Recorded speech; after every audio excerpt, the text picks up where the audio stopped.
morning. Karanja. I don't know, PS for Mr. Hinga, Charles Hinga. Yes, he can hear you. Yes, number one. I want him to address the issue of the criteria they are using. Yes. Given the fact that they are targeting the 6 million people who pay the taxes on KRA. Number two, are they going to build these houses each and everywhere in Kenya? Given the fact that we have 47 counties, can he address those issues?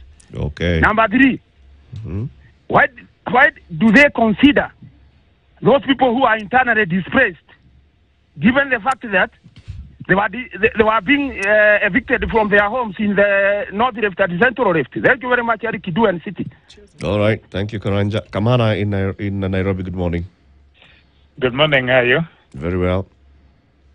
Yeah, I think what I can add on this housing fund is to say that I think, number one, the main issue that we have is the way our media is conducting the awareness. Like I can give an example of a debate that was yesterday on KTN News, that we have a professor who said that housing is not a common good, but health is a common good. Now, I think also the PS, Charles, you need to also tell the people that housing also, the thing that you're doing on housing, you're also trying to address also the issue of health that we have in this country. If you go to some of these slums, we have a housing problem that is causing health issues. And the problem in this country is that we are not investing. We invest in diseases. We don't invest in health. And what Charles and team is doing is to try and invest in health, but they also need to package the message so that when the message gets out, we know we are not only sorting the housing issue, but we're also sorting the other issues that are surrounding the houses. Because if you don't have a good house, if you don't have a good environment, then of course you're going to have a health issue. And then number two, the opposition to these. I think in our country, some of these things that we oppose based on our political, on which political side we come from, and we have seen, and this is actually applies to both sides. When Uhuru was trying to push this housing thing, we had the likes of Professor David Ndii opposing. Now they're in government, they're supporting, and the other side is opposing. I think it's time as a country now we need to take a stand and see the things that are affecting our country and try to address them as with a common mind, with a common goal to sort out the mess that we have in this country, and that is the only way that we can move forward. To me, I think the housing fund, if managed well, and if corruption is numbed, or if any cases of corruptions that crop up during the implementation of the same, those guys are supposed to be dealt with. If we sort out the negative issues around the housing fund, then of course I think this is the brilliant thing, because number one, we're going to sort out the housing issue.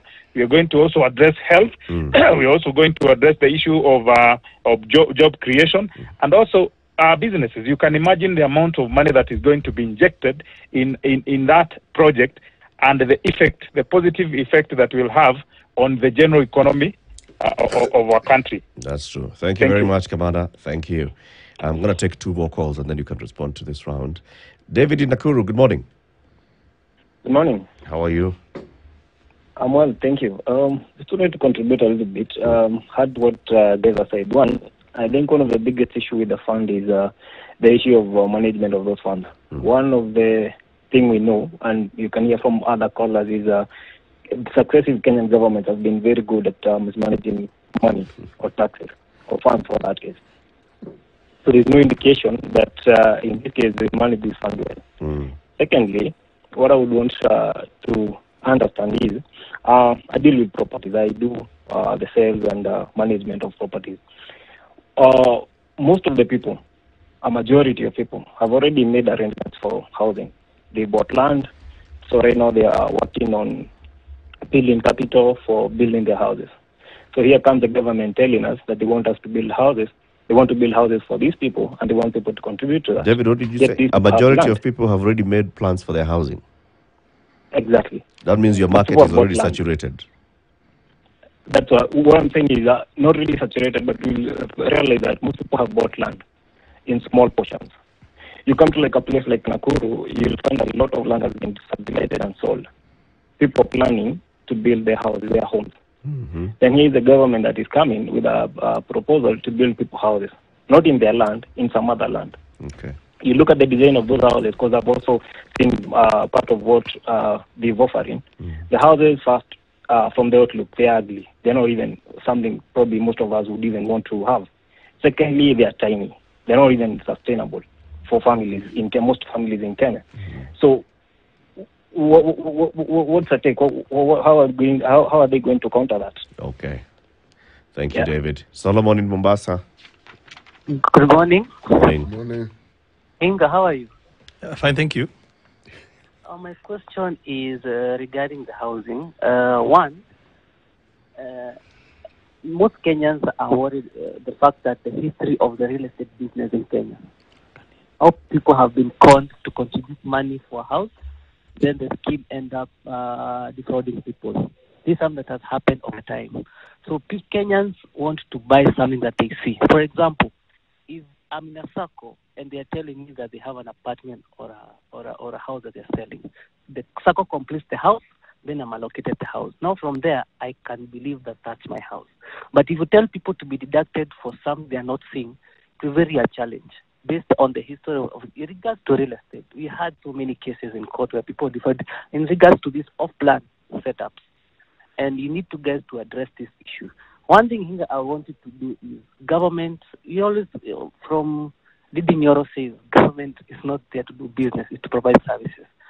So can you come up with policies where banks, SACCO, any financial institutions can provide that affordable housing so that everyone can be able to have, we'll have a spread of risk because if, for example, KCB manages, the one in SACCO will be okay, so that we cannot have all our funds in one pool and if something go wrong, we'll blame you.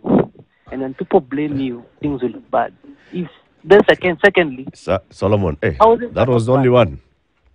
Yeah, the last one. That you said. Last thing is, Hinga, can you have a proposal? It's not a housing issue. Can you just address the cost of housing? Because if, for example, you make cost of materials cheaper for us, we'll be able to build a house. Because, for example, if you want to buy, my affordability is to do a mabati house or a mbao house. That's what I can afford. Why would you suggest me to live in, for example, I live in Mombasa. You suggest me to live in Bakutan. I probably want to live somewhere in outskirts of Kilifi, near Shakahola. Yeah? So why would you suggest to live in town? Sawa. Okay, Solomon. Yes, respond to those ones, and then we'll pick others. Can I? Let me start with the Karanja, as you get me the first question. Karanja talked about the criteria. He talked about 6 million Kenyans. I think that's not correct. I think it's about 3 million people who are carrying a pay slip. Yeah. So the criteria basically is that we start this savings plan. There is a deduction, and the maximum is 2,500. That, of course, we all agree is not enough, even to pay the deposit that Mwema was talking about. But what it does, it is helping us to pool the money together, and that we can now go out with confidence to the investors. And that also answers the last question. Yeah. Why are you not leaving the private sector? In fact, government is not building the houses. Government is an intermediary. Government is an enabler because we are providing land where to build the majority of the urban housing. So in a nice planned settlement, we are asking investors and developers to come and build. Then we have capped the selling price of those houses so that we ensure the benefits that government has given are passed on to the buyer. That's a point also that is being missed out. So that when we provide land at no cost to the developer, he's not taking that money and putting in the pocket. It is a pass-through to Kenyans. So that's very important. And then they build houses, and then the fund offtakes those houses because we have been collecting and saving collectively. Say it takes 2 years to build. You give us the keys, and we give you the money, and you go and maybe build another one. Because what you're addressing there is the investor is saying, the market that you're telling me to build for does not exist. Does not exist. I don't believe in it. If you tell me to build for the 3%, I can because I've been building for that market. This other one, I don't know. The answer to the second question, are you building everywhere? And the answer is yes. What we're going to do in the course of this week, we are going to upload, okay, on Boma Yangu, because that is our marketplace, bomayangu.go.ke. We are going to upload all the parcels of land, because I have a huge land bank as we sit of 524 parcels of land. This one doesn't mean all of them will be built on, but it is the pipeline. But that pipeline goes through a cleaning process, okay? Why does it go through a cleaning process? Because sometimes what we have just done is that we have earmarked potential parcels of land. Now, out of the 524, as we sit here, I have 178, which I will also classify for you to see. These 178 are ready for an investor, okay? Then I will take you to the third category that shows you, while I'm waiting for this housing fund to come up and the debate to be completed, we have started the journey. And I will be able to show you, okay, that I have a project in every constituency. Okay? Now, those are 290. But I don't have the money to get started on all the 290 constituencies. So the little money that I have right now, because I have $1 billion in this financial year, and I have another $3 billion in the new financial year, I am kickstarting a program which is called 200 units per constituency. I will also be able to show you where are those going to be. Okay. So that even as we have this debate, we can have that. The first question was on guaranteed returns. Yes, guaranteed returns.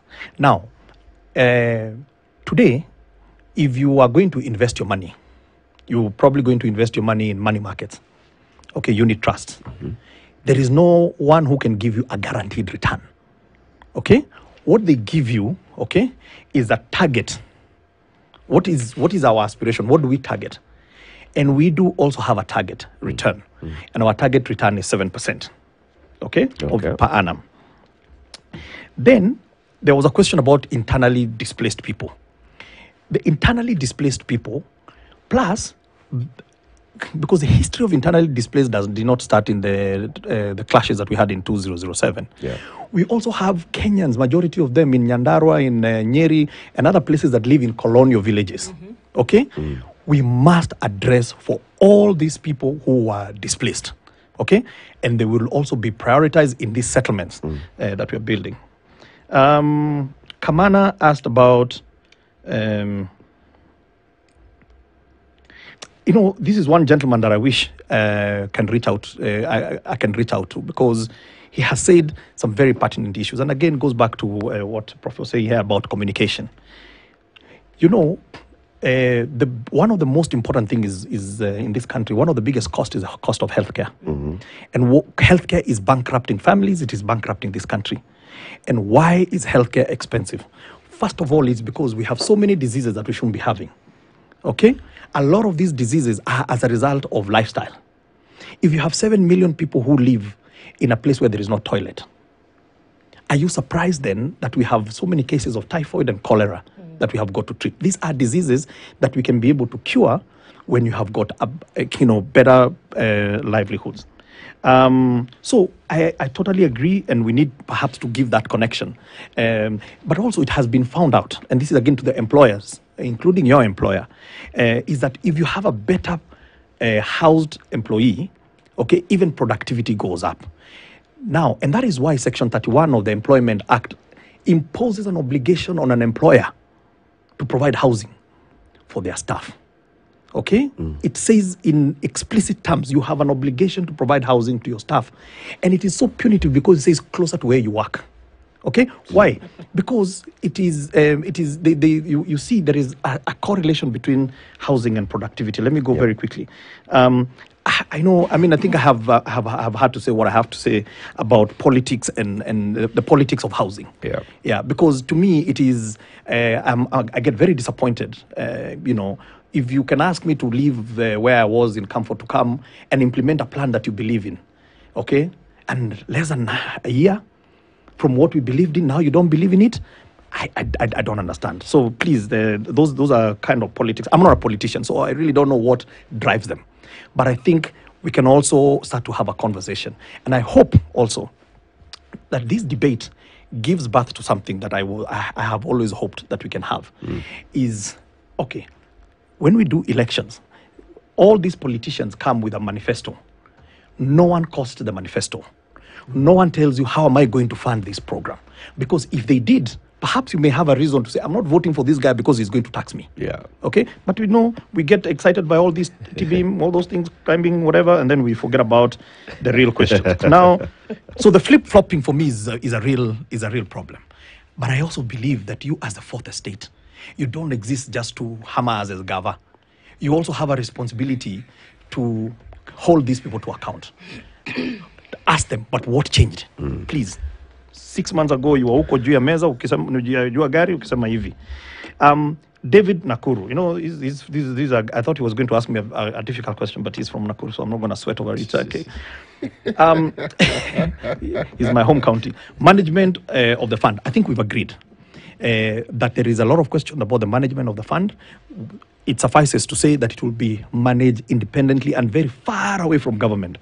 I, as Hinga, have no say about what that money is going to be used for. There is a trustee, that there are rules that says this is where you can apply. But you're trusting us to believe that you're going to put those structures in place. But you see, the law... Show us the structure. But the law says, okay, that the fund will never come into operation until I show you. And when I show you, we are also still going to have another public participation because the regulations have got their own public participation journey. So this conversation is not going to end on June 15 when the budget is read. It is going to give birth now to the next iteration of the conversation and say, I don't like this structure. Okay, I'm sold out, we need these, but I'm not sold out to the structure. So what you're saying is the deductions will not commence until... No, they will never commence. Those regulations are in place. Are published. Yes. They are discussed.